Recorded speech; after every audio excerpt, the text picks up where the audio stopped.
Olá, irmãos, bem-vindos à nossa Escola de Embaixadores, muito bem-vindos a todos, muito bem-vindos.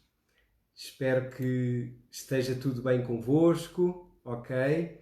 Muito bem-vindos a todos, que estejam bem de saúde, assim como os vossos familiares também, amigos e irmãos na fé, em nome do Senhor Jesus. Amém? Glória a Deus. Então, estamos aqui para mais uma Escola de Embaixadores online. Amém? Glória a Deus, bem-vindos a todos. Aleluia. Glória a Deus. Amém. Glória a Deus. Amém, meus queridos. Então, enquanto os nossos irmãos estão a entrar, eu queria orar ao Senhor, queria pedir a bênção do Senhor para esta Escola de Embaixadores e queria agradecer a presença de todos aqueles que estão a entrar neste direto. Muito bem-vindos a todos, que Deus vos abençoe, que Deus possa também, através do Espírito Santo, testificar de tudo aquilo que nós estamos a estudar, tudo aquilo que estamos a refletir, a aprender, a interpretar na Palavra de Deus, que o Espírito do Senhor possa testificar nos nossos corações.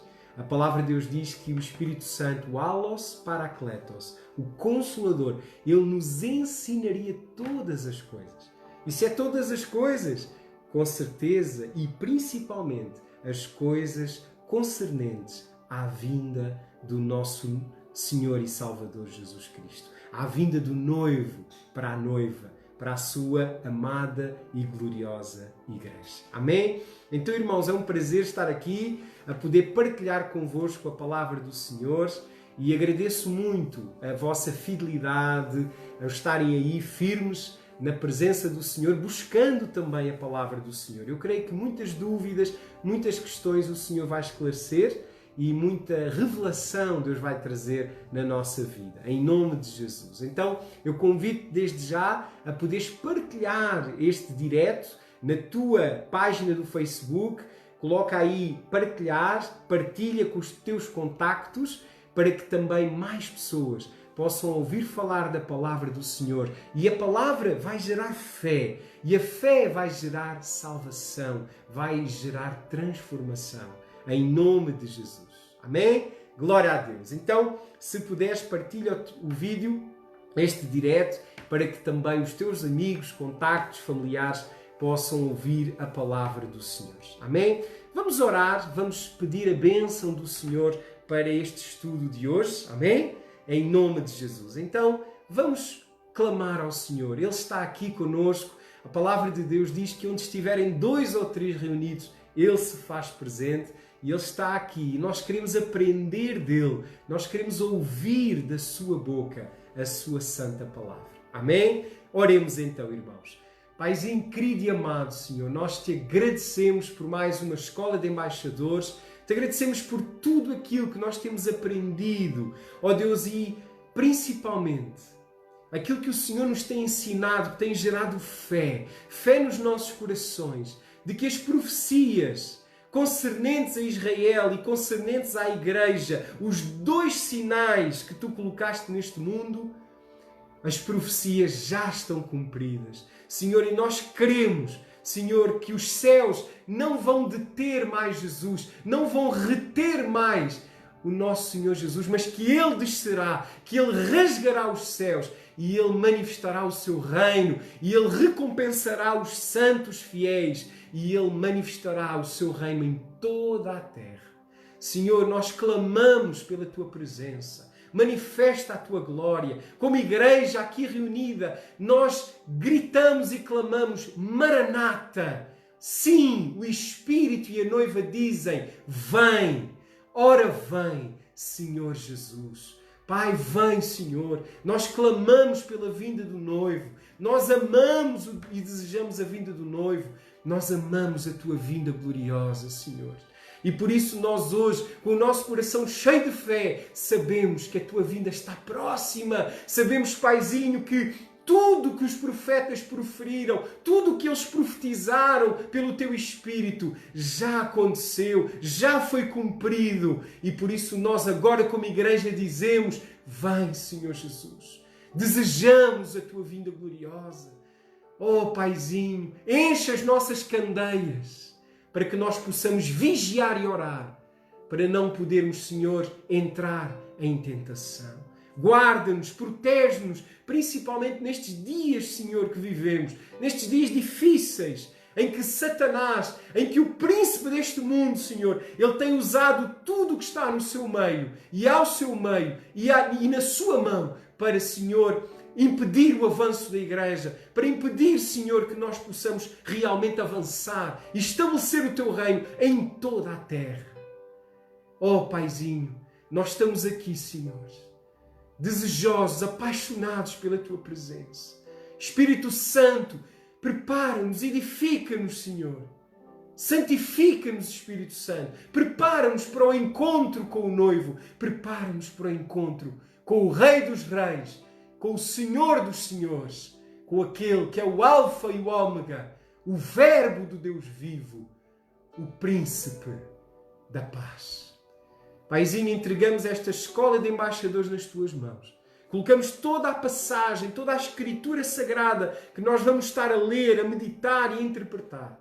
Paizinho, aplica a Tua palavra aos corações e produz mudança, produz edificação, que toda a dúvida seja arrebatada dos nossos corações, das nossas mentes, e que a fé, o firme fundamento, a certeza das coisas que se esperam e a prova das coisas que não se veem, seja, Senhor, gerada, aplicada, manifesta nos nossos corações. Por isso, Pai, entregamos este tempo nas Tuas mãos e desde já Te agradecemos por tudo aquilo que Tu nos vais ensinar. A nós, embaixadores de Cristo, aqueles que queremos sermos precursores do Teu reino, da Tua majestade, da Tua gloriosa vinda, onde todo o joelho se dobrará e toda a língua confessará que Jesus Cristo é o Senhor. Amém, Senhor. Nós oramos e Te agradecemos em nome de Jesus. Amém. Amém e amém e graças a Deus. Amém. Irmãos, nós na aula passada falámos sobre o milénio, ok? Vimos que o milénio é o mesmo que o último dia. Então aqui é um mistério que foi revelado e eu peço aos irmãos para entenderem bem isto e não terem dúvidas. O milénio, que a Bíblia lá fala em Apocalipse 20, o milénio é o mesmo dia, digamos assim, que o último dia que Jesus falou em João e que Daniel também falou lá na sua profecia. O chamado o último dia ou o dia do juízo. Mas João, para explicar que este último dia, na realidade, não é um dia de 24 horas, é um dia, é um período longo onde ocorrerá os julgamentos, tanto o julgamento da Igreja, o Tribunal de Cristo, como o juízo final. Então, João, ele não chama o último dia, mas ele chama o milénio, ou 1000 anos. Irmãos, nós não sabemos, é um mistério que só Jesus revelará, nós não sabemos se esse milénio, ou esse último dia, se ele vai ter uma duração literal de 1000 anos, ou se será um período longo de tempo ao qual a Bíblia compara a 1000 anos. Aquilo que nós sabemos é que é um longo período de tempo onde Cristo e a sua Igreja gloriosa vão reinar sobre esta terra e vão manifestar a sabedoria, a paz, a justiça do reino dos céus na terra. Por isso é que Jesus, na oração do Pai Nosso, Jesus diz: venha a nós o teu reino, seja feita a tua vontade na terra, assim como ela é feita no céu. Esse dia, irmãos, ele ainda não chegou, mas no milénio ele chegará. Esse último dia, que na verdade é muito tempo, são 1000 anos, ou mais ou menos, portanto, o que eu quero explicar aos irmãos é que este número 1000 anos é um número profético, ok? Não é provavelmente um número literal, mas o que eu quero dizer é que Cristo, Jesus Cristo e a sua Igreja reinarão na Terra por 1000 anos. E nós percebemos isso e percebemos que a chave da interpretação é o que está lá em 2 de Pedro, segunda carta de Pedro à Igreja, no capítulo 3, verso 8, diz lá que para Deus um dia é como 1000 anos e 1000 anos é como um dia. Então nós vemos isso claramente, irmãos, e percebemos que a palavra do Senhor nos diz lá em 2 de Pedro, estou só a confirmar, 3, no verso 8, diz lá que para Deus um dia é como 1000 anos e 1000 anos como um dia. Então, claramente Pedro está aqui a trazer revelação a esse último dia. Quando Jesus diz em João que eu o ressuscitarei no último dia, Jesus ele estava a falar do milénio, desse período onde ele vai ressuscitar todos os mortos. Agora, o que é que nós vimos também na aula passada? Vimos que o milénio ele iniciará com a vinda do Senhor Jesus, visivelmente, fisicamente, ele descerá do céu e com ele virão os santos que hoje estão com ele no paraíso, ok? Que estão com ele na presença de Deus.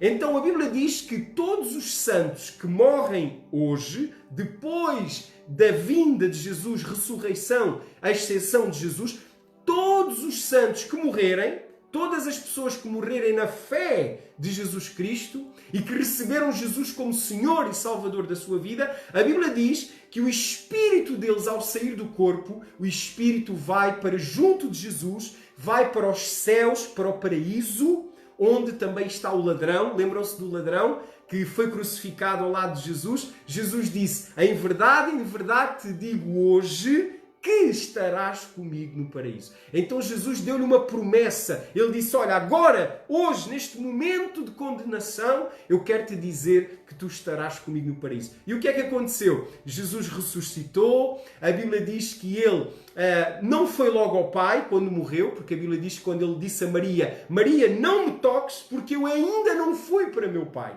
Então sabíamos que já tinha passado 3 dias e Jesus ainda não tinha entrado no Santo dos Santos, ainda não tinha entrado no paraíso. Mas sabemos que depois Jesus entrou no tabernáculo eterno e levou cativo o cativeiro, diz lá em Efésios 4, e a Bíblia diz que ele então estabeleceu a nossa morada no paraíso até à sua segunda e gloriosa vinda. Amém? Então, os santos, diz a Bíblia, lá em 1 Tessalonicenses 4, diz que quando Jesus vier para reinar na terra, a Bíblia diz que os santos que estiverem com ele no paraíso também virão para quê? Para receber um corpo glorioso, chamado a ressurreição, a primeira ressurreição, e eles vão depois reinar com Cristo na terra durante o tal milénio que nós dizemos que é 1000 anos, mas que pode ser mais ou menos consoante a tal idade profética que só Deus sabe, ok? Então, irmãos, vimos que no início do milénio o que vai acontecer é o quê? A primeira ressurreição. E o que é a primeira ressurreição que nós falamos?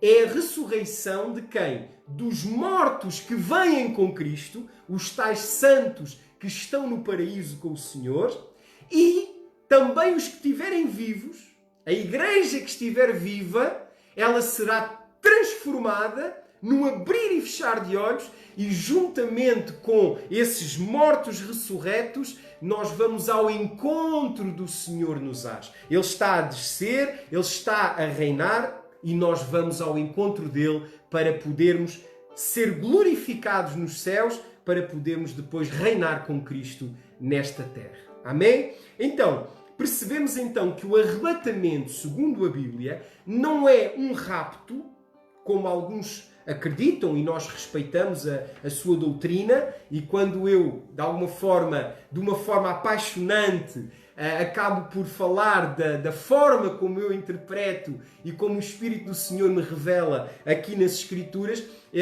posso passar a ideia de crítica aos irmãos que acreditam de outra forma. Mas eu quero dizer que eu penso que estes aspectos não são essenciais à salvação. Podemos discordar e na mesma estarmos com o Senhor para sempre e reinarmos com Cristo na terra para sempre, no milénio, como o Senhor disse. Então, o que eu quero, não quero ofender ninguém, não quero dizer que ninguém também está errado, não é isso. Simplesmente, quando eu digo, é porque eu de facto é uma fé que eu tenho, uma convicção que eu tenho no meu coração, que o arrebatamento não é um rapto para que o anticristo reine na terra. Para mim o arrebatamento é ir ao encontro do Senhor para descer com Ele para reinar.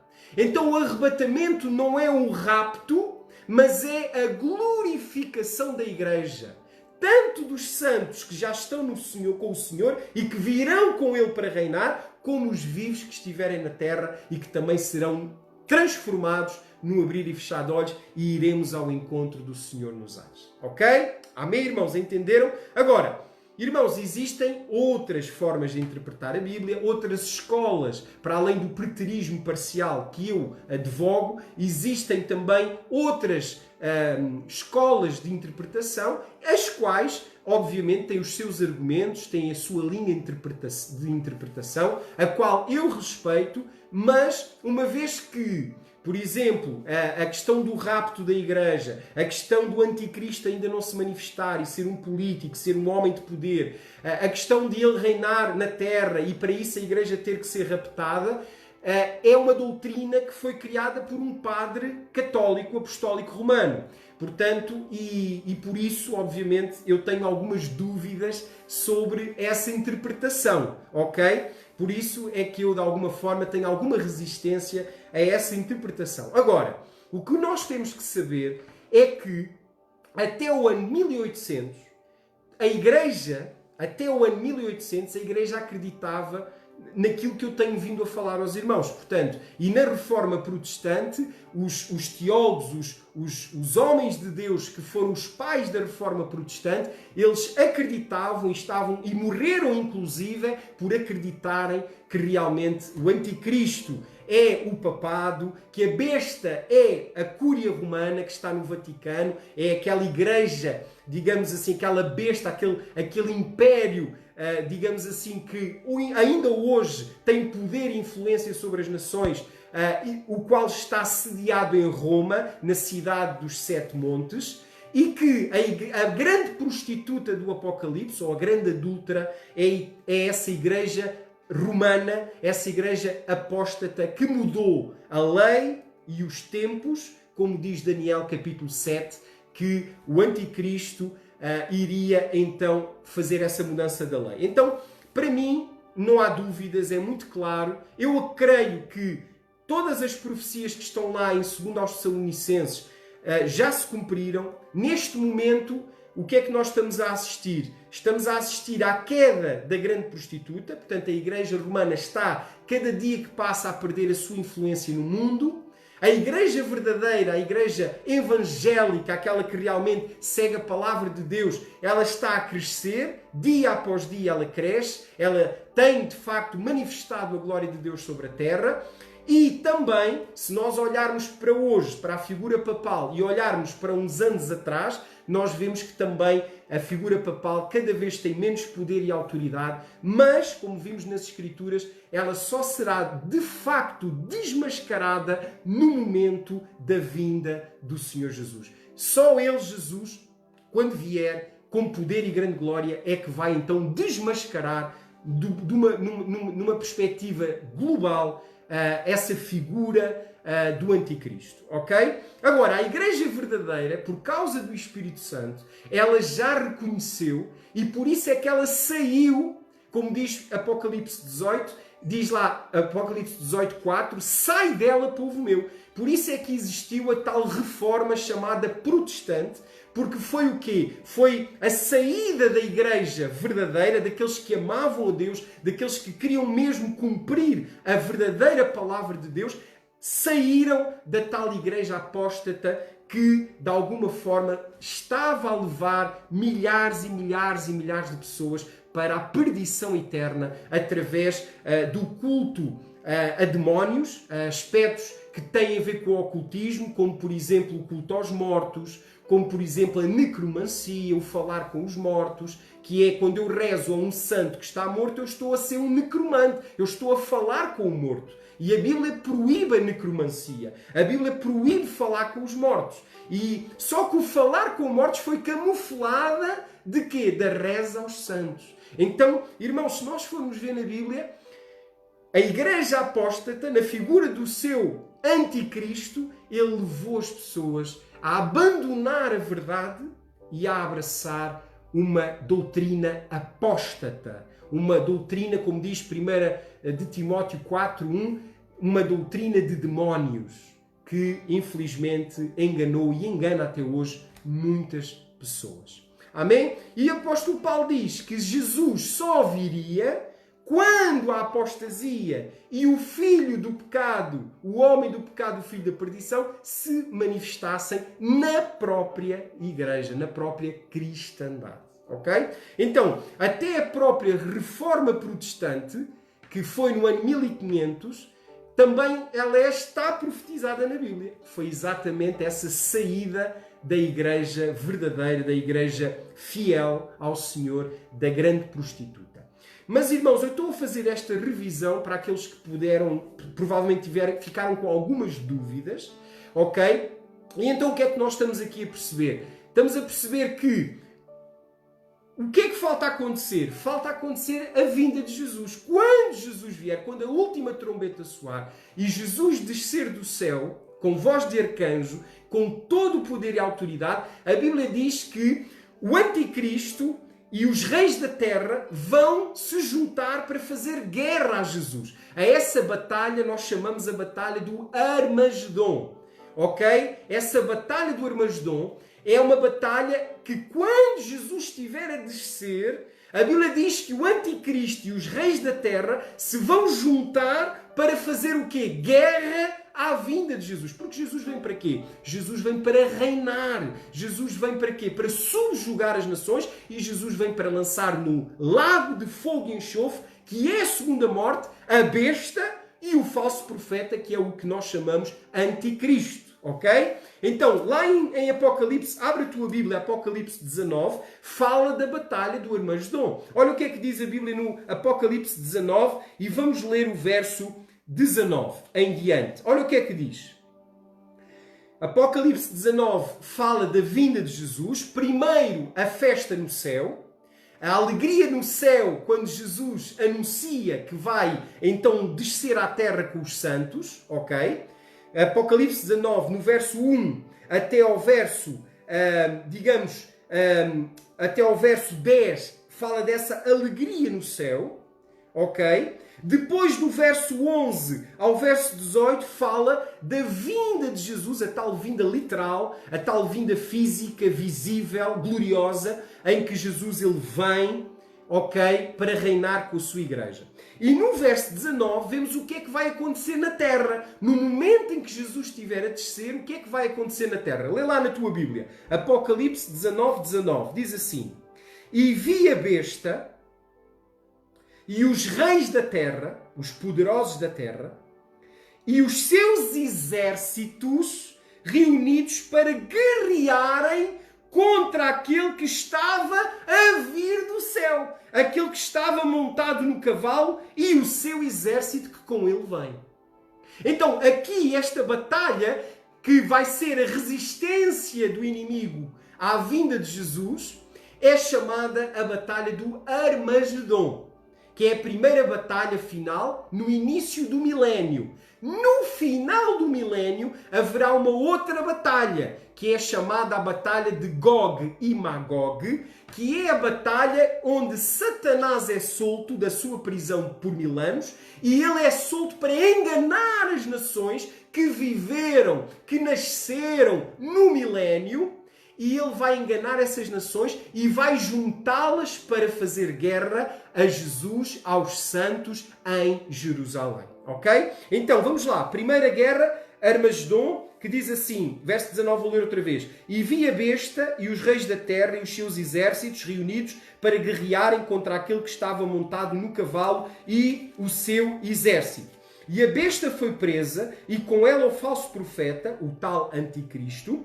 E diante dela fizeram os sinais com que enganou os que receberam o tal sinal da besta, que nós vimos que não era algo físico, mas era o quê? A lei alterada, a lei apóstata do anticristo no coração, na mente, na ação da sua igreja apóstata. Daqueles que abraçaram a idolatria, abraçaram, ó Deus, o culto aos demónios dentro da própria igreja. Ok? E o que é que diz mais?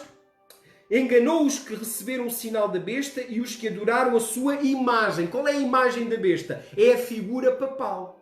A figura do Papa é a imagem da cúria, isto é, da igreja, da besta, do Império Romano renascido nas cinzas do Império Romano. A besta se levanta, a segunda besta, que é o chamado o papado ou a Igreja Católica Apostólica Romana. Então, estes dois foram lançados vivos no lago de fogo e enxofre que arde com enxofre. Então, a besta, a tal Igreja Apóstata e o Papa, o tal falso profeta, vão ser lançados na vinda de Jesus no lago de fogo e enxofre, que é a segunda morte. Ok?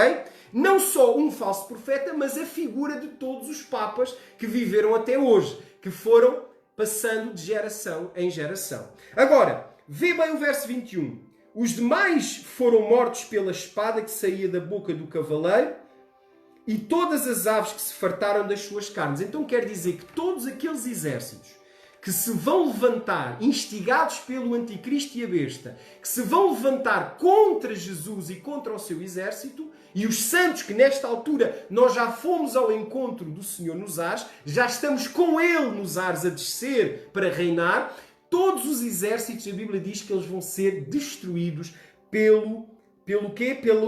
Pela espada que saía da boca do cavaleiro. Quem é o cavaleiro? Jesus, o Rei dos Reis e o Senhor dos Senhores. Então depois no verso 20, no capítulo 20, diz lá, verso 1, então vi descer do céu um anjo que tinha a chave do abismo e com uma grande cadeia na mão, e ele prendeu o dragão, a antiga serpente, que é o diabo, Satanás, e o amarrou por 1000 anos. Então, quando Jesus vem, a besta e o anticristo são lançados no lago de fogo e enxofre, as nações e os exércitos que vierem para lutar contra Jesus vão ser destruídos, e a Bíblia diz que o inimigo, Satanás, a antiga serpente, será amarrado por 1000 anos. E será amarrado por quê? Lê agora o verso 7, Apocalipse 27. Olha o que diz. Quando se completarem os 1000 anos, portanto, no final do milénio, no final do último dia, ok? O que é que vai acontecer? Quando se completarem os 1000 anos, Satanás será solto da sua prisão. Ok? A besta e o falso profeta já estão no lago de fogo e enxofre. Ok? Para serem tormentados de dia e de noite para todo o sempre. Mas o inimigo, Satanás, ele vai ser o quê? Vai ser solto. No final do milénio ele vai ser solto. E vai ser solto para quê? Vamos ver. Olha o que diz a Bíblia. E sairá a enganar as nações que estão nos 4 cantos da terra. Então, Satanás, ele vai ser solto para enganar as nações. Isto é, todas as pessoas que nasceram no milénio, todas as pessoas vão ter que ser testadas. A sua fé vai ter que ser testada, tal como a minha fé e a tua fé foi testada. Então, ninguém vai viver a eternidade com Jesus nos novos céus e nova terra, ok? Sem primeiro ser testado na sua fé. Então, o diabo não é destruído no início do milénio, o diabo ele é só destruído no final do milénio. Para quê? Para testar ainda a última geração, a tal geração que viver o milénio. Ok? Entenderam? Então, é essa batalha, olha o que diz a Bíblia. E sairá a enganar as nações que estão nos 4 cantos da terra, Gog e Magog, cujo número é como a areia do mar, e a fim de ajuntá-las para a batalha. Então, repara comigo. No início do milénio, Satanás, na pessoa, na figura do anticristo e na figura da besta e dos reis da terra, vai tentar impedir o reino de Jesus na terra. Não vai conseguir, vai ser vencido, mas depois, no final do milénio, ele volta outra vez a tentar lutar, a tentar vencer Jesus e a sua igreja no final do milénio, e a essa batalha nós chamamos a batalha de Gog e Magog. Porquê Gog e Magog? Porque a Bíblia diz-nos que será uma batalha em que todas as nações que estiverem no milénio, elas vão ser enganadas mais uma vez, como Adão e Eva foi enganado, elas vão ser enganadas e elas vão se levantar contra Jerusalém, contra Jesus, o Rei dos Reis, e contra a sua igreja, a sua eclésia, a sua assembleia de ministros, de embaixadores que estarão a reinar a terra naquele período do milénio. Ok? Agora vamos ler. Lê mais, lê comigo. A fim de ajuntá-las para a batalha. Verso 9. Subiram sobre a largura da terra e cercaram o arraial dos santos e a cidade querida. Qual é o arraial dos santos, da igreja? A cidade querida. Jerusalém. Amém? A Jerusalém, que é a igreja, o templo de Deus, que no milénio vai existir em Jerusalém. Por isso é que Paulo diz que nós somos o quê? Somos pedras do templo de Deus, que é a sua igreja. Amém? Olha o que diz mais. Mas desceu fogo do céu e os consumiu. Então, quando Jerusalém, no final do milénio, ficar cercada pelos exércitos da terra, das pessoas da terra, instigadas, enganadas por Satanás, no momento em que eles forem atacar Jerusalém, para pôr o fim ao reino de Jesus na terra, nos tais 1000 anos, a Bíblia diz que descerá fogo do céu, Deus, o próprio Pai, vai intervir e a Bíblia diz que eles vão ser totalmente destruídos. Vê o que a Bíblia diz mais. Diz assim: mas desceu fogo do céu e os consumiu, e o diabo que os enganava foi lançado no lago de fogo e enxofre, onde já estão quem? Quem é que já lá está? Lê a Bíblia. Onde já estão a besta e o falso profeta, e de dia e de noite serão atormentados para todo o sempre. Então, aqui é um pormenor importante. No início do milénio, a besta e o falso profeta vão ser lançados no lago de fogo e enxofre. Mas Satanás, não. Satanás só vai ser lançado depois do milénio. Porquê? Porque ele ainda será solto para enganar as nações, para pôr à prova as nações. E olha, irmãos, infelizmente nós vemos que realmente, mais uma vez, a humanidade voltou e voltará a ser enganada por Satanás e voltará outra vez a querer ser independente de Jesus Cristo, da árvore da vida, do Verbo de Deus. Então, irmãos, o que é que vai acontecer? Vai então descer. Agora vê o verso 11. E então vi um grande trono branco e o que estava assentado sobre ele, da presença dele, fugiram a terra e o céu, e não se achou lugar para eles. Então, no momento em que o fogo dos céus desce, no momento em que Deus, o Pai, se manifesta em glória e poder, a Bíblia diz que o céu e a terra fogem. Isto é, eu creio que neste momento, nesta última batalha, a chamada batalha de Gog e Magog, é o momento em onde a terra será destruída, e não só a terra, mas este universo que nós conhecemos.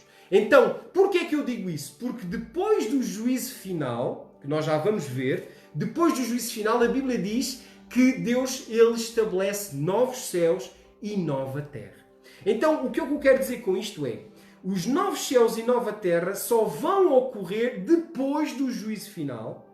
A destruição da terra será no momento do juízo final. E antes do juízo final, o diabo será amarrado para Cristo e a sua igreja reinarem aonde? Nesta terra. Entenderam? Então, a pergunta a fazer é esta. Mas porquê que Jesus vai reinar nesta terra? Porquê que, afinal, o que é o milénio? E é isso que eu quero nesta aula vos ensinar e vos esclarecer. O que é o milénio? Qual é o propósito do milénio? Porquê que este último dia não é um dia de 24 horas, mas é um milénio, é um período muito longo de tempo onde Jesus e a igreja vão reinar? Irmãos, abre a tua Bíblia comigo em Lucas 19. Vamos entender então o que é o propósito do milénio. Ok? Vamos ver. Lucas 19. Vamos abrir a palavra do Senhor em Lucas, capítulo 19, e vamos ler as palavras de Jesus, pois Jesus explica qual o propósito do milénio. Lucas 19, vamos ler o verso 11 ao verso 27. Amém? Vamos ler. Lucas 19, 11 a 27. O título da minha Bíblia diz a parábola das 10 minas e dos 10 servos. Amém? Vamos ler. Diz assim: ouvindo eles estas coisas, Jesus contou uma parábola porque estava perto de Jerusalém. Agora presta atenção, meu irmão, minha irmã, presta atenção no contexto em que Jesus conta a parábola. Vou ler outra vez. Ouvindo eles estas coisas, Jesus contou uma parábola porque estava perto de Jerusalém e pensavam eles que o reino de Deus havia de manifestar-se imediatamente. Então, Jesus só contou esta parábola porque eles estavam próximos de Jerusalém, a cidade onde Jesus vai reinar com a igreja, e pensavam que o reino dos céus, o tal milénio, o tal período onde Jesus vai reinar com os seus santos, com a sua igreja, que já estava muito próximo, já estava quase a manifestar-se. Irmãos, na realidade eles pensavam que quando Jesus entrasse em Jerusalém, que ele iria estabelecer logo o seu reino. Só que nós sabemos que não, que Jesus precisou de morrer, precisou de ser rejeitado pelos judeus, para que depois da sua ressurreição e ascensão, nós pudéssemos receber o Espírito Santo e nós pudéssemos sermos então os tais embaixadores de Cristo, sermos testemunhas de Jesus e podermos cumprir as profecias que os profetas já tinham falado e que têm que se cumprir antes de Jesus voltar. Vamos continuar a ler. Então, Jesus conta a parábola porque eles pensavam que o reino dos céus já estava quase a manifestar-se. Então, o que Jesus vai falar agora é exatamente sobre o reino dos céus. É sobre o quê? O período em que o reino dos céus se vai manifestar, que é o período que João chama o milénio, ou, como diz também Jesus, o último dia. Então vamos ler, verso 12. E disse ele, Jesus disse, certo homem nobre partiu para uma terra longínqua, remota, a fim de tomar para si um reino e depois voltar. Está a falar do quê? Quando Jesus sair da terra e quando ele subir ao céu e for para o céu, quando ele for para o paraíso com os santos, quando ele se assentar à direita do Pai, ok? Jesus está a falar de quem? Quem é esse homem nobre? É ele próprio. Vamos continuar. Chamando 10 servos seus, deu-lhes 10 minas. Então ele está a falar dos servos. Quem são os servos? Somos nós, a igreja, os discípulos. Amém? Que vamos ficar na terra enquanto Jesus subiu ao céu até ele voltar. Então vamos lá, verso 13. Chamando 10 servos seus, deu-lhes 10 minas e disse-lhes, negociai até que eu volte. Então o Senhor foi, mas ele vai voltar. Maranata, ora vem, Senhor Jesus. Amém? Verso 14. Mas os seus concidadãos o odiavam e mandaram após ele embaixadores dizendo, não queremos que este reine sobre nós. Voltando ele, depois de ter tomado o reino, disse que lhe chamassem aqueles servos a quem tinha dado o dinheiro para saber o que cada um tinha ganhado negociando as tais 10 minas. Veio o primeiro e disse, Senhor, a tua mina rendeu 10 minas. Respondeu-lhe ele, bem está, servo bom, porque no mínimo foste fiel, sobre 10 cidades terás autoridade. Repara bem, irmãos, a parábola de Jesus, Deus diz que no final, no milénio, no reino, os santos que trabalharem para o reino, aqueles que derem fruto, aqueles que com as suas obras estabelecerem o reino de Deus na terra, a Bíblia diz que eles vão receber autoridade no próprio reino. Então, irmãos, o milénio, ou o reino de Jesus na terra, é o quê? É a recompensa, é o galardão que Jesus vai dar aos santos, aos servos que trabalharem, que negociarem os seus talentos, os seus dons, os seus chamados e ministérios. Então, irmãos, o milénio, ele é o quê? A tal recompensa que ele vai dar àqueles que perderam a sua vida para que o Evangelho, para que o reino dos céus pudesse ser estabelecido na terra. Por isso é que Jesus diz, aquele que perder a sua vida, ganha-la. Mas aquele que quiser ganhar a sua vida, perdê-la. O que é o ganhar-la? É o milénio, é o reino. É reinar com Cristo. Não 50, não 60, não 100 anos. É reinar 1000 anos. Um período muito longo sobre a terra. Amém? Vamos continuar a ler. Olha o que diz a Bíblia.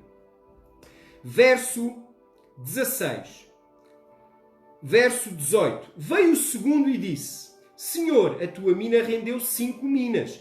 A este ele disse também, sê tu sobre 5 cidades. Lá está. 5 minas, 5 cidades. 10 minas, 10 cidades. Então o que é que nós entendemos aqui no reino? Que vai existir o quê no reino? Uma hierarquia. Vão haver pessoas que vão receber um galardão maior porque trabalharam mais e vão existir pessoas que vão receber um galardão mais pequeno porque trabalharam menos. Amém? Porque o milénio não é os novos céus e nova terra. Não é a vida eterna o milénio. É o reino de Cristo na terra. Para quê? Para recompensar os santos que perderam a sua vida para ganhar o reino dos céus. Estou a falar de quem? Estou a falar de Paulo, dos discípulos, de Pedro, de Tiago, de João, dos profetas, dos apóstolos, dos primeiros cristãos que morreram nas mãos de Nero, que foram decapitados, que foram queimados, que foram comidos pelas feras. Mas também estou a falar de quem? Daqueles que hoje servem ao Senhor. Aqueles que cumprem o seu chamado. Aqueles que vão estabelecer a igreja do Senhor, fazendo discípulos e anunciando o reino dos céus. Amém? Os que nós chamamos na nossa igreja os embaixadores de Cristo. Aqueles que não são só crentes, são representantes de Cristo nesta terra. Amém? Aleluia! Glória a Deus. Então, irmãos, vamos lá. Então o verso 20 diz assim. Verso 20. Veio outro dizendo, Senhor, aqui está a tua mina, que guardei num lenço. Tive medo de ti, que és homem rigoroso, que tiras o que não depositaste e cegas o que não semeaste. Porém, ele respondeu, mau servo, pela tua boca te julgarei. Sabias que eu sou um homem rigoroso, que tomo o que não depositei e cego o que não semeei? Por que, pois, não puseste o meu dinheiro no banco, para que eu, vindo, o recebesse com os seus devidos juros? Então disse aos que o assistiam, tirai a mina e dai ao que tem 10 minas. E eles responderam, Senhor, mas ele já tem 10 minas. E ele respondeu, eu vos digo que qualquer que tiver, ser-lhe-á dado, mas ao que não tiver, até o que tem lhe será tirado. Isto é o quê, irmão? Aquele que tem fruto, aquele que tem obra, será-lhe dado mais. Mas aquele que não tem obra, aquele que vai chegar de mãos vazias diante de Jesus, até o que tem lhe será tirado. Amém, irmãos? Vamos lá, continuar a ler. Eu vos digo que qualquer que tiver sido-lhe dado, mas ao que não tiver, até o que tem lhe será tirado. Verso 27. Quanto àqueles meus inimigos que não quiseram que eu reinasse sobre eles, trazei-os aqui e matai-os diante de mim. Então, irmãos, aqui é uma parábola do reino. Jesus disse, ele próprio disse, que esta parábola estava relacionada com o reino. Qual é o reino? O momento em que ele iria entrar em Jerusalém para reinar sobre a terra. O que é que ele diz? Primeiro, diz que o reino vai ser a recompensa do servo fiel. Diz que no reino, no início do milénio, os inimigos, aqueles que não quiseram que Jesus reinasse, os tais exércitos, vão ser destruídos. Mas diz mais, diz que o servo, o discípulo de Jesus, que não trabalhou, que não deu fruto, ele não vai participar no milénio. Ele não reinará com Cristo, mas ele ficará os 1000 anos, junto com os infiéis, a aguardar o segundo julgamento, a segunda ressurreição, aquela que nós chamamos o juízo final. Ok? Entenderam, irmãos? A Bíblia é bem clara, mas nós já vamos ver alguns versículos para vocês perceberem melhor o que eu estou a dizer. Ok? Então, aqui, claramente, Jesus diz, verso 24, então disse aos que o assistiam, tirai-lhe a mina e dai ao que tem 10, ok? E ele ficou sem a mina e vamos ler outro texto em que o próprio Jesus diz que esse servo infiel, esse servo que não tem frutos, que não tem obras, esse servo, ele não vai reinar. Porque só vão reinar aqueles que trabalharam, aqueles que deram fruto. Por isso é que a Bíblia diz que o nosso trabalho não é vão no Senhor, porque o nosso trabalho será digno de recompensa. Por isso é que o apóstolo Paulo diz, para mim o viver é Cristo, mas o morrer é vitória. Porquê que ele dizia o viver é Cristo? Porque ele vivia para Cristo, para que na sua morte ele pudesse alcançar a vitória de reinar com Cristo nesta terra. Amém? Glória a Deus, aleluia.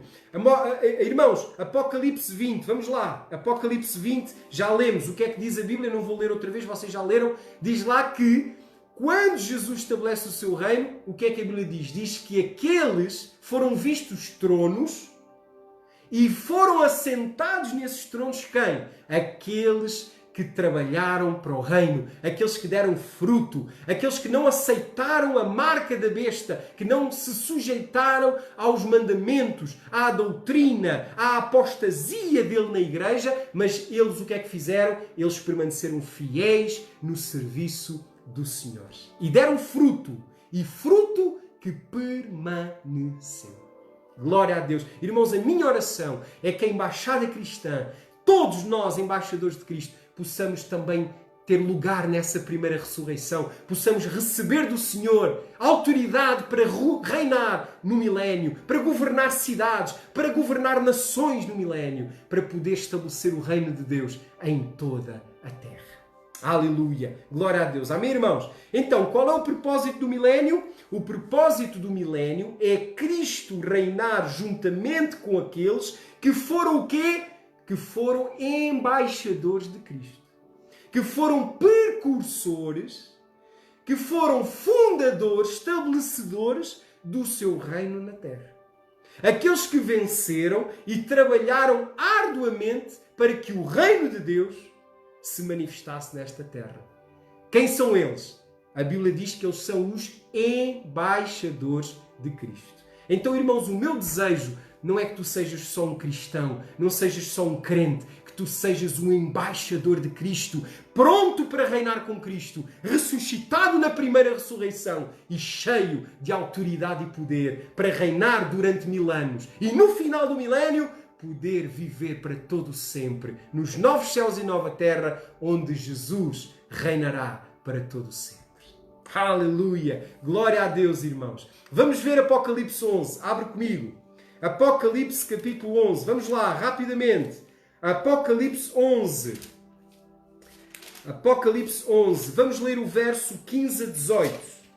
Apocalipse 11, 15 a 18. Diz assim a palavra do Senhor. Eu vou ler. Apocalipse 11, 15 a 18. Diz assim: o sétimo anjo tocou a sua trombeta, e houve no céu grandes vozes que diziam: os reinos do mundo vieram a ser de nosso Senhor e do seu Cristo, e ele reinará para todo sempre.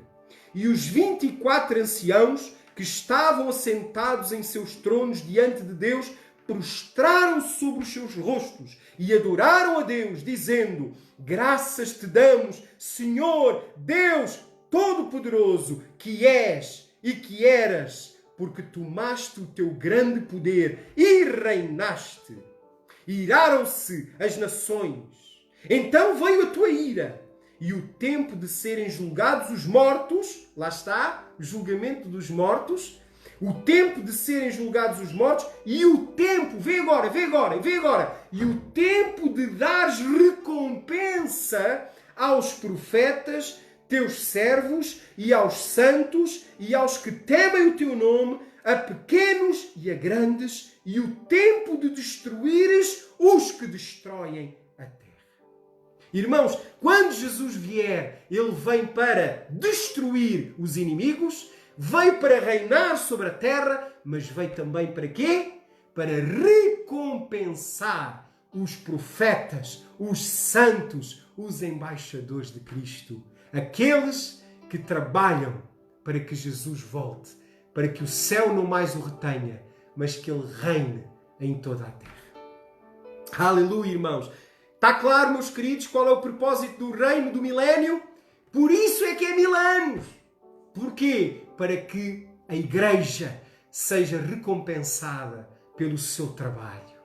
Amém, meus queridos? Irmãos, o apóstolo Paulo, ele morreu com talvez 60 e poucos anos. O apóstolo Paulo, ele foi privado de tudo. Mas vai chegar um dia em que ele vai reinar na terra e ele vai desfrutar de toda a criação.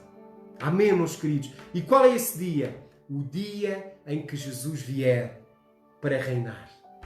Aquilo que João chama o milénio. Amém, meus queridos? Está claro? Então, agora, o reino é então o momento onde vai existir o tal julgamento da igreja. Atenção, não é um julgamento para vida eterna ou condenação eterna. Porque a Bíblia diz que se alguém está em Cristo, já não é mais julgado. Não há mais condenação para aquele que está em Cristo Jesus. Não é o que a Bíblia diz em Romanos, capítulo 8, verso 1? Diz lá, agora, pois, já não há mais condenação para quem? Para aquele que já está em Cristo. Aquele que foi enxertado em Cristo. Então, irmãos, o julgamento da igreja, o tal chamado tribunal de Cristo, não é para condenação ou salvação.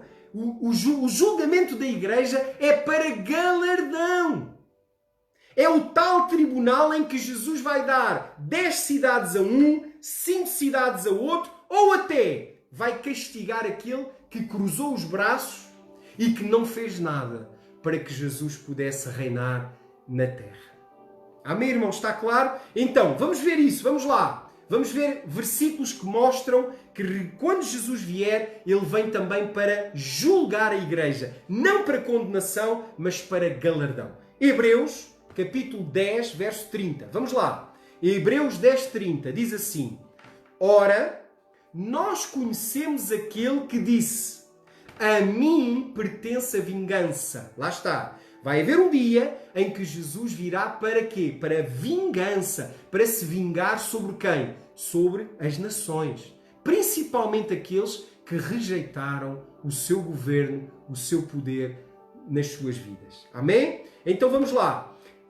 Nós conhecemos aquele que disse: a mim pertence a vingança e eu vou retribuir. Eu retribuirei. E outra vez o Senhor julgará o seu povo. Então, irmãos, o que é que a Bíblia diz? Que Jesus vai julgar o quê? O seu povo. Quem é o povo de Deus? A igreja. Amém, irmãos? Glória a Deus. Vamos ver mais versículos. Bora lá. 2 aos Coríntios 5:10. Lê a Bíblia, abre a tua Bíblia. 2 aos Coríntios, capítulo 5, verso 10. Diz assim: porque importa que todos nós, igreja, compareçamos perante o tribunal de Cristo. O que é o tribunal, irmãos? O que é que se faz no tribunal? Julga-se. O tribunal é o lugar onde o juiz julga. Agora, o tribunal de Cristo, quem é o juiz? É Cristo. Agora, todos nós, igreja, vamos ter que comparecer perante o tribunal de Cristo. Quando é que isso vai ser? No início do milénio. Ok? Perceberam? Depois da primeira ressurreição. Agora vê o que é que diz mais 2 aos Coríntios 5:10. Para que cada um, aleluia, irmãos, isto é tão claro, para que cada um receba segundo o bem ou o mal que tiver feito por meio do seu corpo. Então, irmãos, o tribunal de Cristo não é no céu. Não vais ser julgado por o que tu fizeste no céu. Não, tu vais ser julgado por aquilo que tu fizeste na terra. Por meio do teu corpo. Isto é, enquanto viveres na terra. Está claro, irmãos? Então, Paulo está a dizer aos Coríntios: todos nós vamos ter que comparecer perante o tribunal de Cristo. Para quê? Para receber o quê?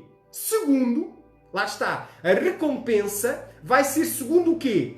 Não a fé em Jesus, não, mas o bem ou o mal que nós fizemos com o corpo na terra. Entenderam? Então, o tribunal de Cristo não é para julgar para a salvação. O tribunal de Cristo é o julgamento para o quê? Para o galardão da igreja. Por isso é que alguns vão entrar e vão reinar e outros vão ficar do lado de fora. As tais virgens nécias ou o servo infiel. Vão ficar fora. Porquê que vão ficar fora? Porque não trabalharam, não deram fruto. Não são dignos de reinar com Cristo na terra. Amém, meus queridos? Está claro? Então, este julgamento, ele é para galardão. Não é para salvação. É para galardão. E é pelas obras, não pela fé. Entenderam? Porquê, irmãos? Vamos ver se tu entendes isto. A salvação é pela fé e somente pela fé. Efésios 2 diz lá, Efésios 2, 8. Porque pela graça sois salvos por meio da fé. Isso é dom de Deus. Não vem das obras para que ninguém se glorie. Então, a salvação, a vida eterna, é pela fé e é só pela fé. Mas o galardão no milénio, o reinar com Cristo na terra, é pelas obras e só pelas obras. Entenderam? Então, irmãos, não estamos a falar da salvação aqui. Não estamos a falar dos novos céus e nova terra. Isso é depois do juízo final. Estamos a falar do reino de Cristo na terra, o chamado milénio. Amém? Glória a Deus. Vamos lá ver mais versículos. Apocalipse 14, 13. Abre lá a Bíblia. Apocalipse 14, 13. Diz assim, palavra do Senhor. Então ouvi uma voz do céu, dizendo, escreve, bem-aventurados os mortos que desde agora morrem no Senhor. Então quer dizer que os que morrem hoje na terra, há dois tipos de mortos. Os que morrem no Senhor e os que morrem sem o Senhor. O que é morrer sem o Senhor? É morrer sem Jesus no coração, é morrer sem a certeza da salvação. Mas os que morrem no Senhor, morrem como? Morrem com Jesus. Morrem salvos, com a certeza da salvação. Pela fé. Amém? Pela fé. Então a Bíblia diz, bem-aventurados os mortos, que desde agora morrem no Senhor. Sim, diz o Espírito Santo, para que descansem das suas fadigas, das suas obras, pois as suas obras os acompanham. Irmãos, olhem para mim. Porquê é que a Bíblia diz que as obras acompanham os mortos depois da morte? A Bíblia diz que quando os santos morrem, as obras acompanham eles. Irmão, porquê? Resposta, porque o galardão é consoante as obras que tu e eu fizemos nesta terra. Por isso é que as nossas obras nos acompanham. O nosso espírito vai para Deus, mas as obras vão conosco. Porquê? Porque nós vamos ser julgados por causa do bem ou mal que nós fizemos por meio do corpo. Está claro, irmãos? Glória a Deus. Vamos continuar. Vamos lá, irmãos. Glória a Deus. Aleluia. Então, a palavra é bem clara e não há dúvida sobre isso. Então nós já vimos nestes versículos que realmente o milénio, ou o reino na terra, o reino em que Jesus vai reinar com a sua igreja, esse chamado milénio, que na prática, na teologia bíblica, é o chamado último dia, ok? O que é que vai acontecer? O milénio serve para quê? O milénio é a recompensa do trabalho que os santos realizaram para o Senhor e para o estabelecimento do reino na terra. Amém, meus queridos? Está claro? Então, agora, posto isto que nós estamos a falar, há algo que eu quero falar convosco que é a doutrina da nossa igreja, a doutrina da embaixada cristã. O que é que a embaixada cristã difere das outras igrejas? Qual é o aspecto doutrinal que a embaixada cristã tem, que é a sua identidade? Eu vou mostrar-te agora. é a visão dos embaixadores? Diz comigo. Visão dos embaixadores. Qual é a visão dos embaixadores? A visão dos embaixadores é a seguinte. Eu vou-te explicar. Quando Jesus voltar e estabelecer o seu reino e existir o tribunal de Cristo, o tal julgamento da Igreja e a primeira ressurreição e glorificação da Igreja que for digna de reinar com Cristo, o que é que vai existir quando Jesus voltar? Vão existir dois crentes, dois tipos de crente. Vão existir, segundo a Bíblia, a parábola de Lucas 19, a parábola de Mateus 25. Atenção, Mateus 25, a parábola das virgens e a parábola dos servos. Ok? E outras parábolas, Lucas 12 também, outras parábolas, mostram o quê? Mostram que quando Jesus voltar para reinar, vão existir dois crentes, dois tipos de crente. Vão existir o crente cheio de obras, o crente que trabalhou, o crente que fez o seu chamado, o crente que ganhou vidas, o crente que foi testemunha de Jesus, o crente que foi testemunha da ressurreição de Jesus e que foi usado por Deus para que o reino de Deus fosse manifesto na terra, nós chamamos de embaixador de Cristo. Quem é o embaixador? O embaixador não é só o que crê. O embaixador é aquele que representa Jesus, representa Cristo na terra. Estão a entender o que eu estou a dizer? Então, esse crente cheio de obras, segundo Apocalipse 20, ele vai quê? Ele vai reinar com Cristo na terra.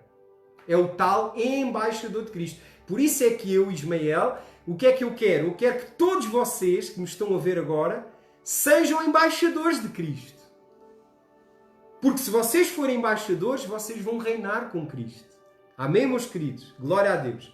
Então, aqueles que trabalharam para o estabelecimento do reino, aqueles que cuidaram da igreja, aqueles que cuidaram da igreja do Senhor Jesus, vão receber então a recompensa.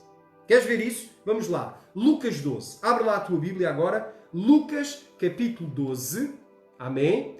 Lucas 12, 36 em diante. Lucas 12, vamos lá, rapidamente, irmãos. Não temos muito tempo, é muita coisa e eu quero que tu não fiques com dúvidas, está bem?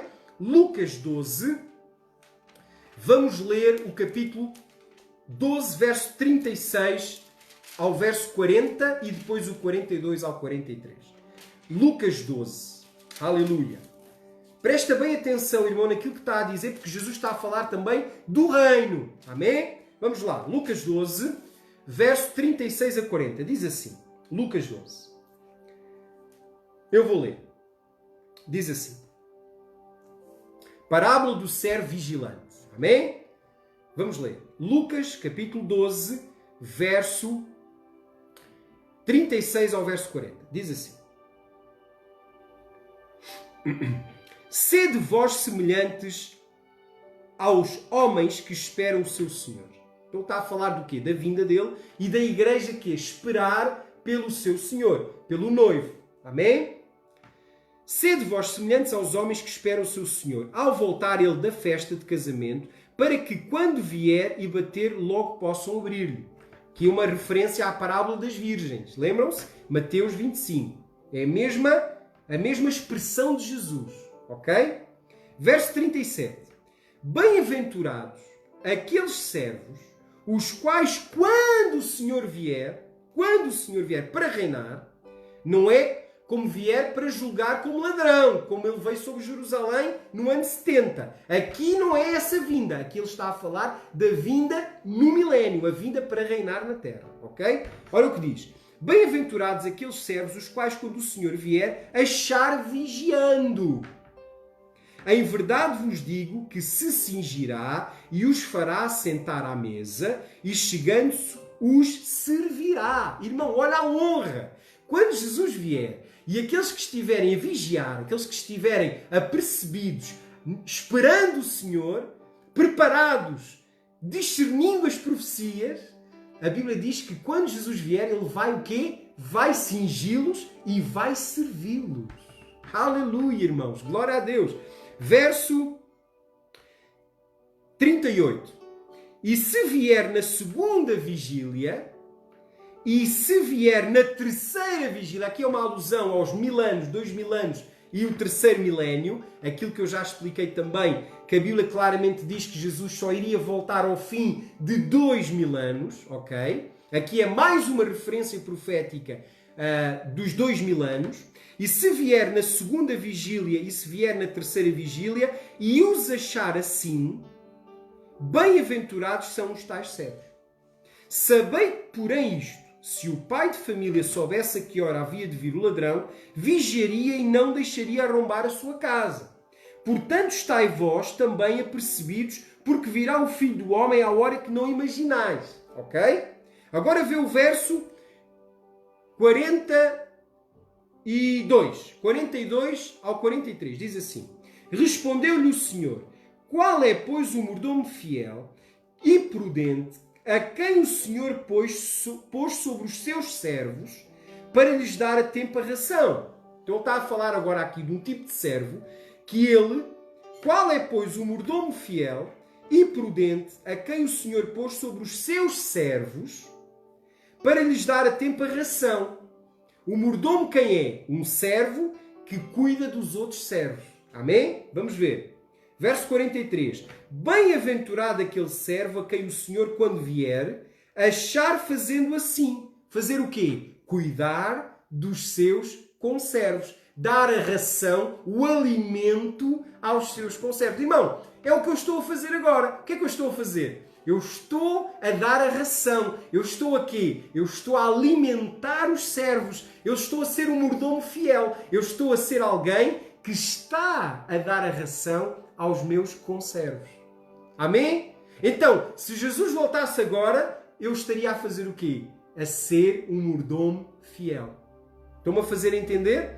Verso 44. Em verdade vos digo que sobre todos os seus bens o porá. Amém? Mas se aquele servo... Agora ele vai falar agora de outra atitude. Primeira atitude, trabalhar, vigiar e cuidar dos servos. Cuidar da igreja, alimentar a igreja, alimentar a fé, alimentar a esperança da vinda de Jesus na igreja, nos servos. Amém? Mas há uma segunda atitude. Vamos ver. Verso 45.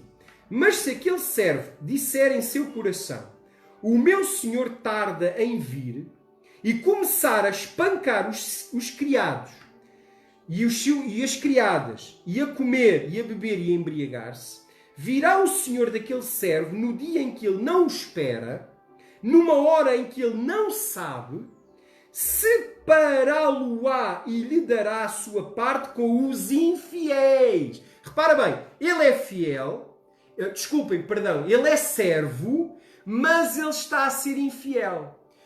Aqui Jesus está a fazer uma representação de que tipo de servo? Primeiro, o bom pastor, o pastor que cuida das ovelhas, o pastor que cuida dos seus conservos. Mas em segundo lugar, ele está a falar daqueles pastores, daqueles líderes, daqueles mordomos que vão quê? Que vão usar a igreja para se servir a si próprios. Que vão quê? Que vão explorar os crentes. Que vão quê? Usar a igreja para alcançar o seu próprio prazer, o seu próprio deleite. A Bíblia diz que esses, quando Jesus voltar, vão ser expulsos, não vão entrar no reino e vão ser lançados juntamente no mesmo lugar onde já estão os infiéis, a aguardar o juízo final. Amém, irmãos? Estão comigo? Então, a palavra é bem clara. Olha o que diz a Bíblia. Verso 46. Virá o Senhor daquele servo no dia em que ele não o espera, numa hora em que ele não sabe, e separá-lo-á e lhe dará a sua parte com os infiéis. Agora vê o verso 47. Olha o verso 47. O servo que soube a vontade do seu Senhor e não se aprontou, nem fez conforme a sua vontade, lá está, foi um servo desobediente, será castigado com muitos açoites. Olha bem o que a Bíblia diz.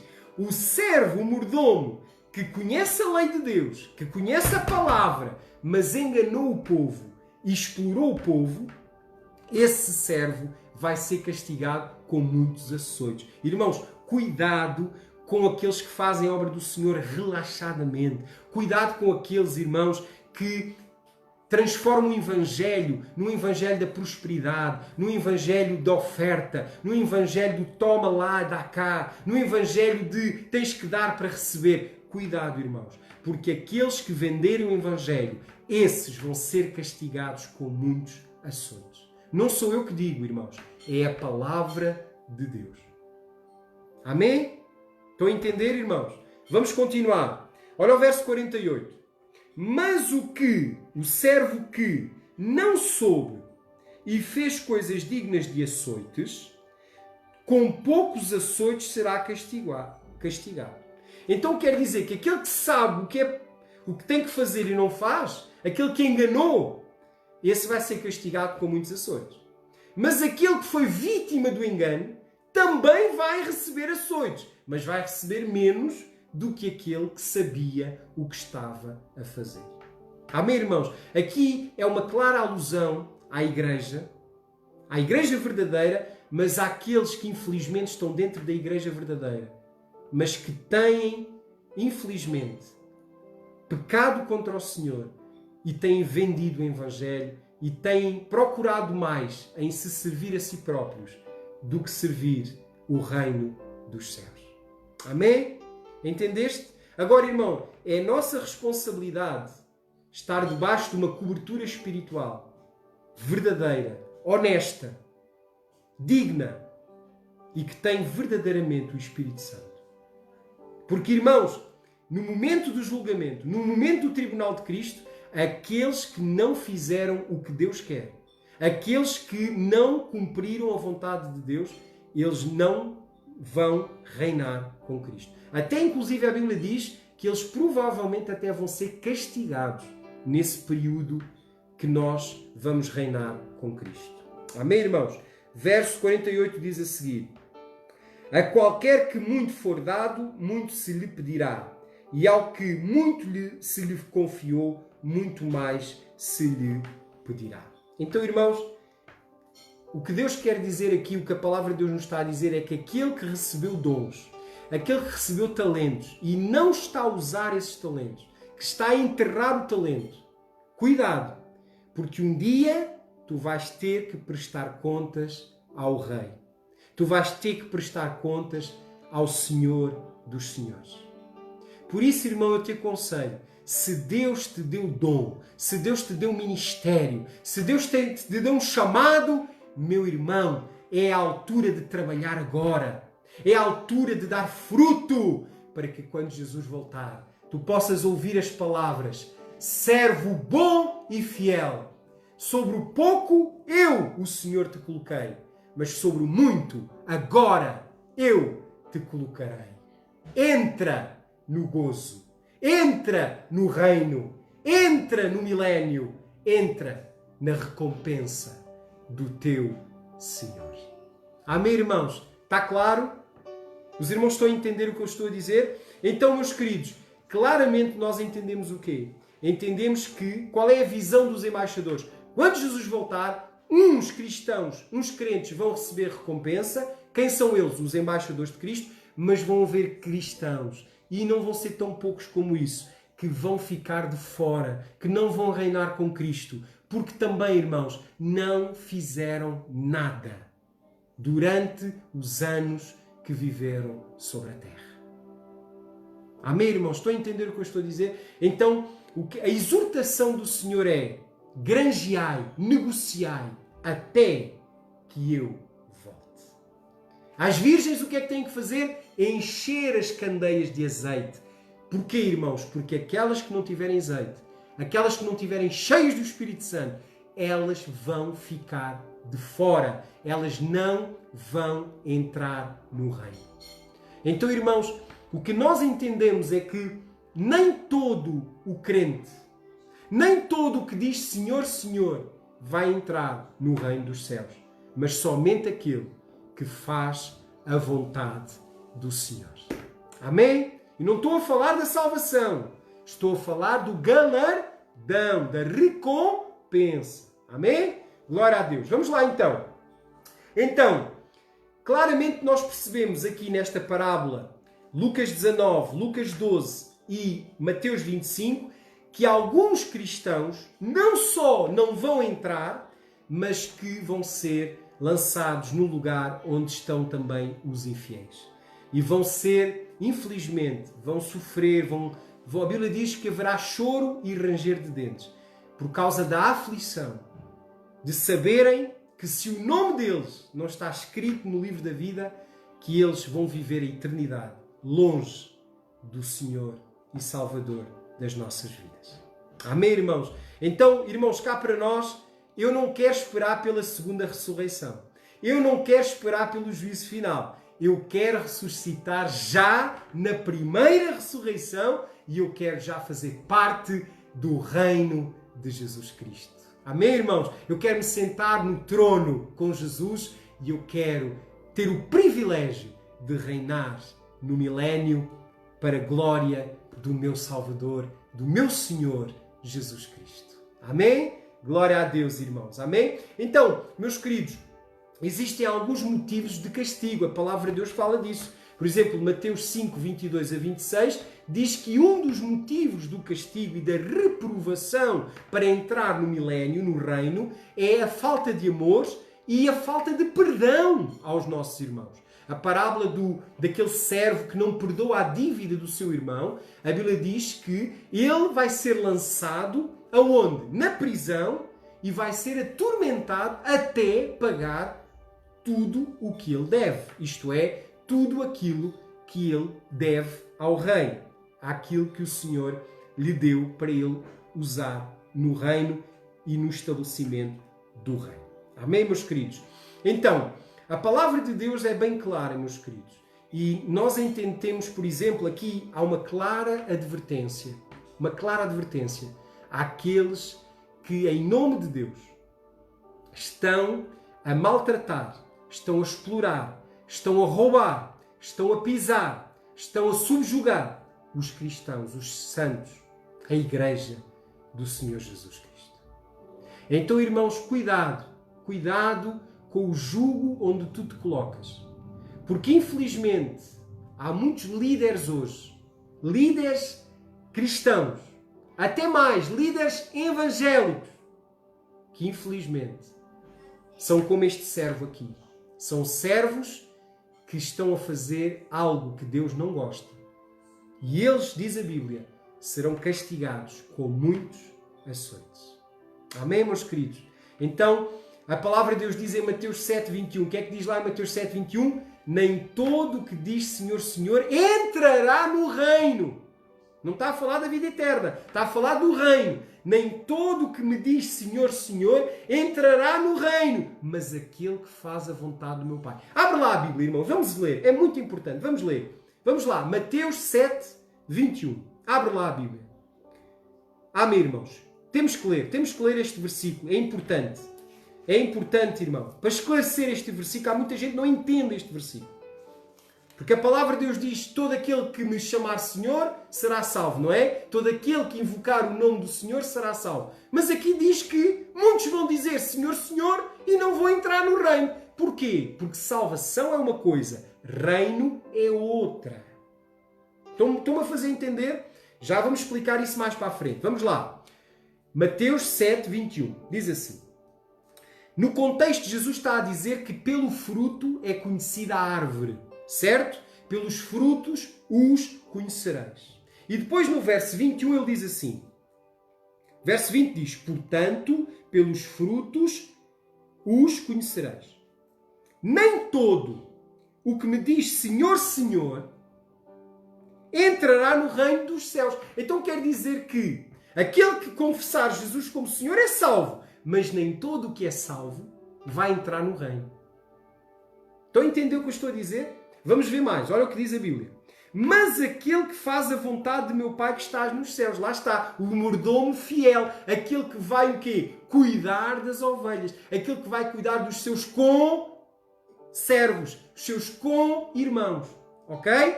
Olha o que diz a Bíblia. Verso 22. Olha o verso 22, irmão. O verso 22 parece que está a mostrar algo. Olha o que é que a Bíblia diz no verso 22.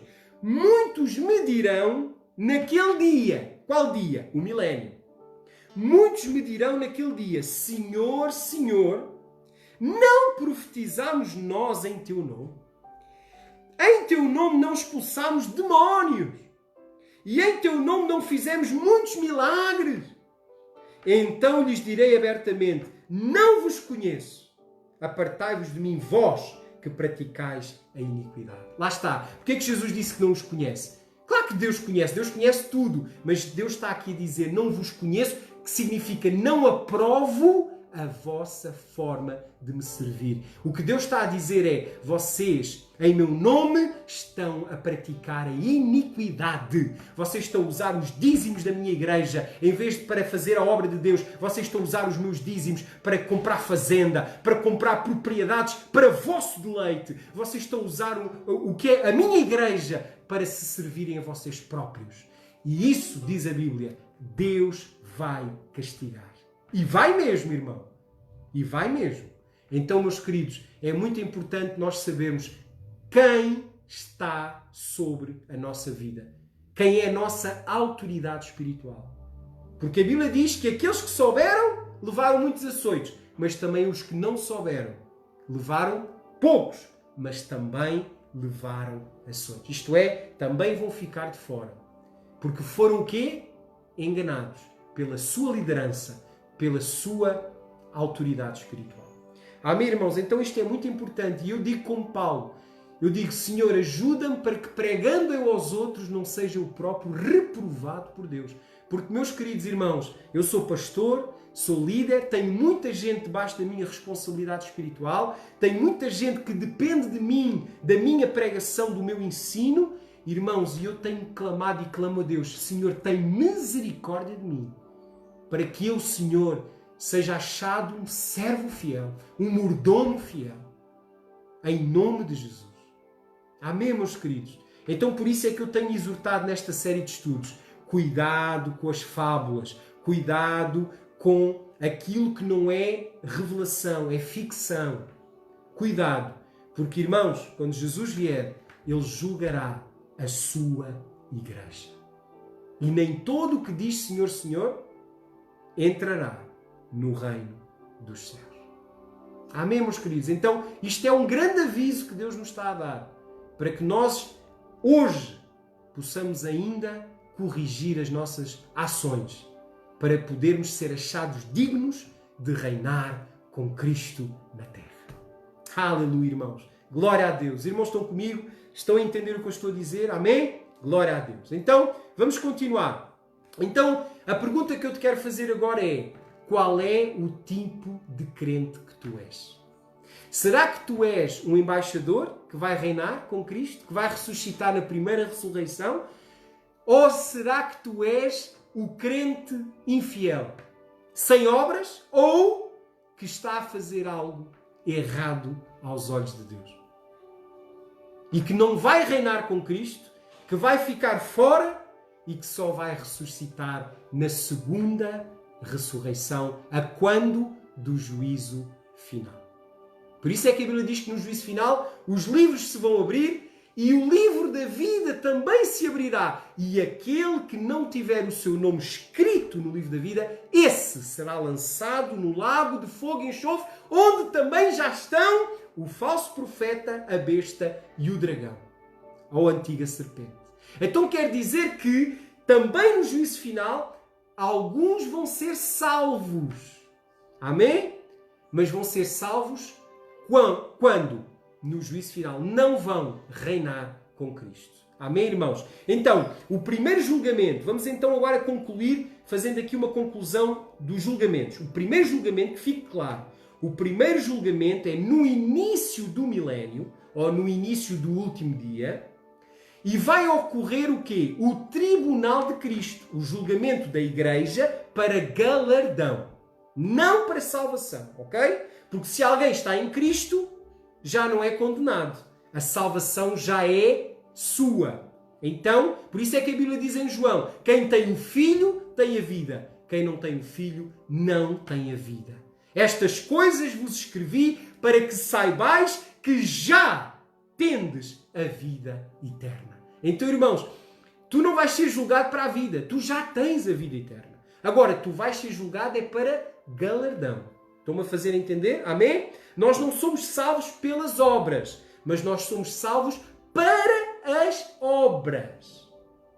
As obras no cristão são muito importantes, irmão. A fé só não chega. A fé sem obras é o quê? É morta. Então, nós não somos salvos pelas obras, mas somos salvos para realizar obras, as quais nos darão o tal galardão. Amém, irmãos? Está claro? Então, o primeiro julgamento é o tribunal de Cristo. Vamos ver isso. Romanos. Abre lá a Bíblia. Romanos 14. Vamos ver mais uns textos para confirmar aquilo que eu estou aqui a ensinar. Romanos 14, 10 a 12. Diz assim: Tu, porém, porque julgas o teu irmão? E tu, porque desprezas o teu irmão? Pois todos compareceremos perante o tribunal de Deus. Lá está, o tribunal de Cristo que nós já falámos. Como está escrito: por minha vida, diz o Senhor, diante de mim se dobrará todo o joelho e toda a língua dará louvores a Deus. Vamos ler agora 1 Coríntios 4, 5. Vamos lá, 1 Coríntios 4, 5. Diz assim: Portanto, nada julgueis antes do tempo, até que venha o Senhor, o qual não somente trará à plena luz as coisas ocultas das trevas, lá está o anticristo. Quem é o anticristo? Quem é a besta? Quem é a grande prostituta? As tais coisas ocultas das trevas, porque hoje o mundo não sabe. E alguma igreja, infelizmente, também não sabe. Mas a verdadeira igreja sabe quem é o anticristo, quem é a besta e quem é o falso profeta. Então a Bíblia diz: não julgueis nada antes do tempo, até que venha o Senhor, o qual não somente trará à plena luz as coisas ocultas das trevas, mas também manifestará os desígnios dos corações. E então cada um receberá o seu louvor da parte de Deus. Isto é, o seu quê? Galardão, a sua recompensa, o seu louvor, a sua exaltação da parte de Deus. Amém? Então, o que está aqui escrito é que este julgamento, as nossas obras, vão ser testadas. As tuas obras vão ser provadas pelo fogo. Entendes, meu querido? Porque nem toda a obra vai ser digna de galardão. Há muita obra que é feita com o coração errado, com o coração egoísta, com o coração em que o desejo não é o reino, mas é servir-se a si próprio. Misericórdia, Deus! Misericórdia das nossas vidas. Porque, irmãos, quantas vezes nós fazemos a obra de Deus com o coração errado? Quantas vezes nós fazemos a obra de Deus de uma forma egoísta? Muitas vezes fazemos a obra de Deus e deixamos que o nosso ego seja manifesto. Por isso é que o nosso ego fica ferido. Quando as coisas não correm bem na igreja, o nosso ego fica ferido porque nós estamos a fazer as coisas com o ego. Não estamos a fazer as coisas com o coração consagrado ao Senhor. Amém, meus irmãos. Glória a Deus. Aleluia. Então vamos ver 1 Coríntios 3. Vamos lá, rapidamente. 1 Coríntios 3. Vamos ver que alguns cristãos vão ser salvos, mas não vão receber recompensa nenhuma, porque as obras deles vão ser todas queimadas pelo fogo. Porque a motivação era errada. O coração dele era errado. Eles até fizeram obra, mas foi com o coração errado. Vamos ler. 1 Coríntios 3, verso 10 ao verso 14 em diante. Diz assim: Segundo a graça de Deus que me foi dada, diz Paulo, lancei o fundamento como o prudente construtor. E outro, no meu caso, Ismael, e no teu caso, outro, edifica sobre ele. O apóstolo Paulo é o nosso apóstolo, lançou o fundamento e eu hoje desenvolvo o meu ministério sobre o fundamento que o apóstolo Paulo lançou, o Evangelho da Graça de Deus. Amém? Agora, porém cada um veja como edifica. Lá está, edificar só não chega. Temos que ver como é que edificamos, como é que servimos, como é que trabalhamos para Deus. Porque ninguém pode lançar outro fundamento além do que foi posto, o qual é Jesus Cristo. Ele é a pedra, ele é o fundamento. Contudo, verso 12, se o de alguém edifica, o que alguém edifica sobre o fundamento é ouro, prata, pedras preciosas ou madeira, feno e palha. Lá está. Há dois tipos de obra. a obra preciosa e a obra perecível. A obra que se destrói com o fogo. Manifesta, verso 13, manifesta se tornará a obra de cada um. Pois o dia, qual dia? O dia do juízo, o último dia, o tal milénio, o tal julgamento, o tribunal de Cristo, o dia o demonstrará, ou a demonstrará, a obra. Ok? Porque está sendo revelada pelo fogo. O que é o fogo? É o tal julgamento, é a tal presença de Deus. Por isso é que a Bíblia diz em Hebreus que Deus é um fogo consumidor e Ele vai julgar o seu povo. Amém? E qual seja a obra de cada um, o próprio fogo o provará. Agora vê o verso 14. Lê lá o verso 14 na tua Bíblia. Lê lá. Verso 14. Se permanecer a obra de alguém que sobre o fundamento edificou, esse receberá galardão. Glória a Deus. Que seja em nome de Jesus as nossas obras. As obras da Embaixada Cristã, que sejam aquelas que vão passar pelo fogo e vão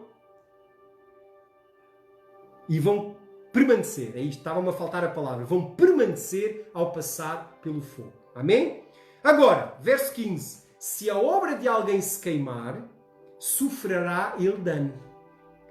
Se a obra se queimar, ele vai sofrer dano. Vai ser, entre aspas, castigado, entre aspas. Mas esse mesmo, vê bem agora, esse mesmo será salvo. Lá está. A salvação é pela fé. Ele vai ser salvo. Agora, vai ser salvo como que através do fogo. Isto é, ele vai ser salvo, mas não vai reinar com Cristo. Porquê? Porque as obras que ele fez passaram pelo fogo e foram destruídas. Então, meu querido, quais têm sido as tuas obras? O que é que tu tens feito com a tua vida? O que é que tu tens feito na Embaixada Cristã, meu irmão? Quantas vidas tu já ganhaste para Jesus? Quantas vidas tu já batizaste? Quantas igrejas tu já ajudaste a abrir? Quantos pastores tu já ajudaste a ordenar? Quantos pastores tu estás a ajudar a sustentar hoje para que a obra de Deus avance? Irmãos, a obra vai ser provada pelo fogo. E hoje, eu, Ismael, quero-vos avisar isso, quero-vos dizer, Jesus está a voltar e Ele julgará a sua igreja. Amém, meus queridos? Aleluia! Glória a Deus! Amém? Então, haverá, irmãos, quem vai perder tudo. Vai ser salvo, mas vai, infelizmente, as obras vão ser todas queimadas porque foram feitas de uma forma errada. Amém? E esse fogo, ele não é o quê? Não é o lago de fogo e enxofre. Isso é outra coisa. Este fogo é o julgamento de Deus. Este fogo é o quê? É, digamos assim, a prova de Deus às nossas obras, aos nossos frutos. Por isso é que ele diz, nem todo o que diz Senhor, Senhor vai entrar no reino, mas aquele que faz a vontade do Senhor. Aleluia! Glória a Deus, irmãos, que Deus nos ajude. Por isso é que Paulo diz, uma coisa eu faço, esmurro o meu corpo e o reduzo à servidão, para que pregando eu aos outros, não seja eu próprio desqualificado, reprovado pelo próprio Deus. 1 Coríntios 9, no último versículo, diz isso. Paulo, o medo de Paulo não era perder a salvação. O medo de Paulo era não reinar com Cristo.